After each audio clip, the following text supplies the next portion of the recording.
On a cold winter's night in Geneva, Nebraska, a policeman pulls over a truck with a missing taillight.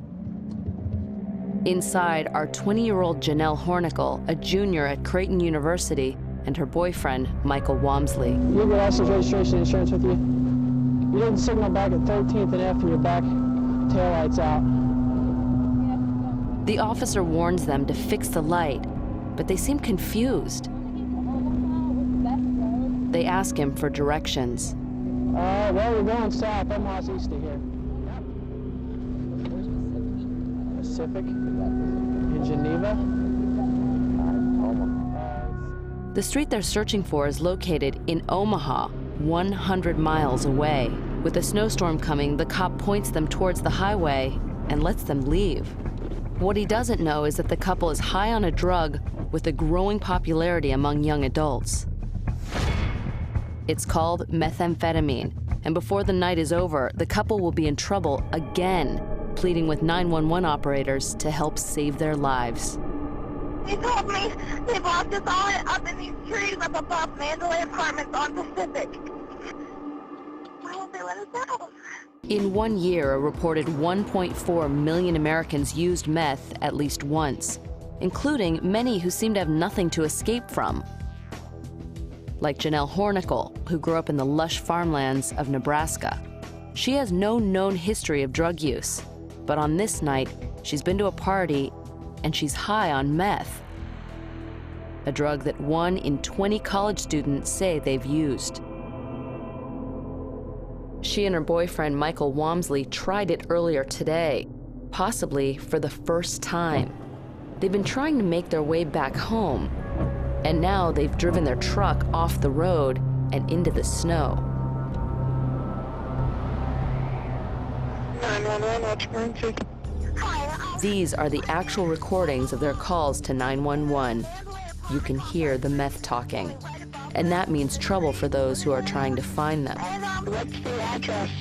It's the street side of Mandalay Apartments. What is the address? Omaha, Nebraska 68124. Appleton Plaza.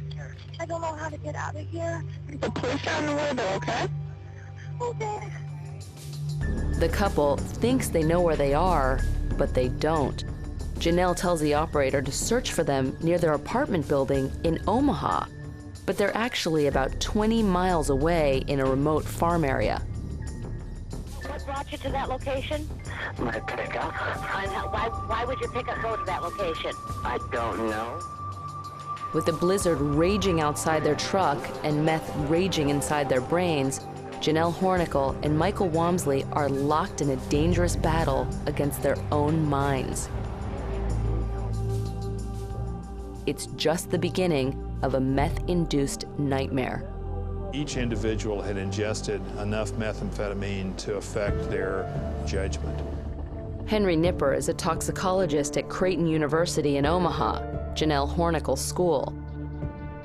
With meth sweeping across the heartland, Nipper has seen firsthand how the drug affects its victims. You can almost look at their behavior, and you can look at the textbook, and you can go, check, check, check, check, check, it's methamphetamine. That night, the wind chill temperature is about 10 below zero. The truck gives them their best chance of survival. They have about a half a tank of gas, enough fuel to keep the cab warm until sunrise and beyond. It's an obvious choice, a no-brainer even if you're high on most other street drugs. But meth is different. It combines the hyperactivity of cocaine with the delusions of LSD. Meth causes the heart to pump faster than normal. Janelle and Michael are likely feeling overheated, and their minds are clearly seeing things that are not there. Please help me. There's a lot of Mexicans and African Americans, and they're all dressed up in like these close outfits, and they're moving all the vehicles. And I'm having trouble understanding what you're actually saying. Why won't they let us out? Yeah, I think I'm gonna have to start running and get out of the vehicle because I don't know where else to go. The meth pushes the couple from the truck. you know that they left a truck that was warm, that had plenty of gas? They left the safety of the truck because they were describing things they had seen out in the fields that they interpreted as a threat. So they're exhibiting paranoia. Meth has taken the couple out of reality, given them a burst of energy, and made them feel strong enough to fight the elements. It could be a tragedy in the making. Cheap, long-lasting, and easy to find, meth has become, in some circles, the new drug to try. 10 years ago, the Nebraska couple might have tried coke at a party. But tonight, they're on meth, and now there's no turning back. Their survival depends, in part, on how soon the drug wears off and frees their minds.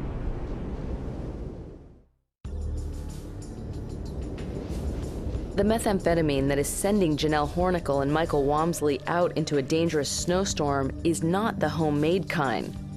They've used a version called crystal meth, mass-produced in a Mexican super lab. This version of the drug is often more pure, more potent, and more dangerous. By now, it's 2 hours after their first 911 call. The couple has wandered on foot nearly a mile in the blizzard with no idea of where they've come from or where they're headed.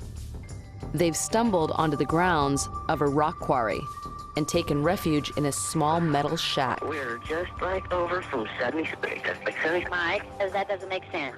The 911 calls continue. Sheriff's departments now, we've talked to Omaha, we've talked to numerous people, and nobody can figure out where you're at. If Michael and Janelle had taken any other popular drug, its effects would probably be wearing off by now. But with meth, the effects can continue for 12 hours. They see lights on a shack, and then he says something about people being at the shack or on the shack or something. I go, okay, great, fantastic. Oh, there's people on the shack? Yes. Yell at them and say, can you hear me? Can you hear me? And please, do you hear us?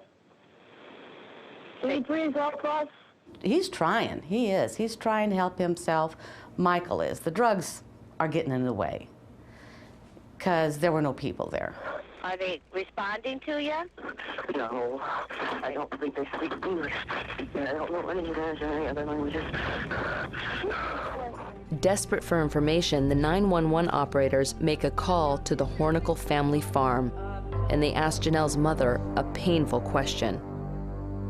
I had no idea where they'd be. And she said, are they drug users? And I says, no, not at all. I mean, I didn't even hesitate. There was no question. No, they weren't drug users. By now, the couple's time is running out.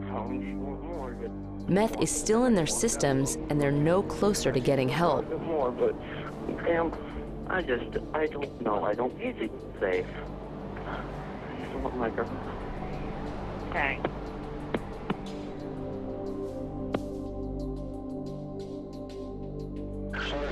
The next call comes in at 4:20 in the morning. Janelle Hornickel is no longer heard. Michael Wamsley is now alone, and the night of wandering is about to come to an end. We're trying to find you. We don't know. You were in a shed. Now you're out walking again?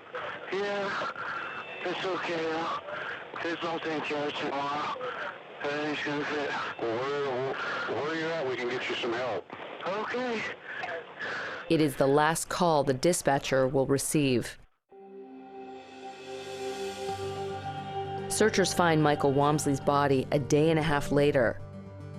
He had traveled a mile and a half from the truck where his journey started. The cell phone was found nearby. As for Janelle, it took a week of searching to find her body buried in the snow. She had fallen over a small cliff and never got up again. She was 20 years old, another example of the kind of tragedy that meth produces on a daily basis. Janelle's mother, a nurse, believes the young couple was new to methamphetamine. They had no signs of drugs. She still had her beautiful hair, and she still had her beautiful skin. There was just no signs. I would know those signs. You were talking a little bit about your meth use. Michael and Janelle are just 2 among 500,000 young adults. Well, in her case, she didn't get a chance to go correct a mistake if it was a mistake she made. She didn't have a chance to correct it. But the hurt of it's going to be there for a long time. Because it was such a waste. She had so much potential.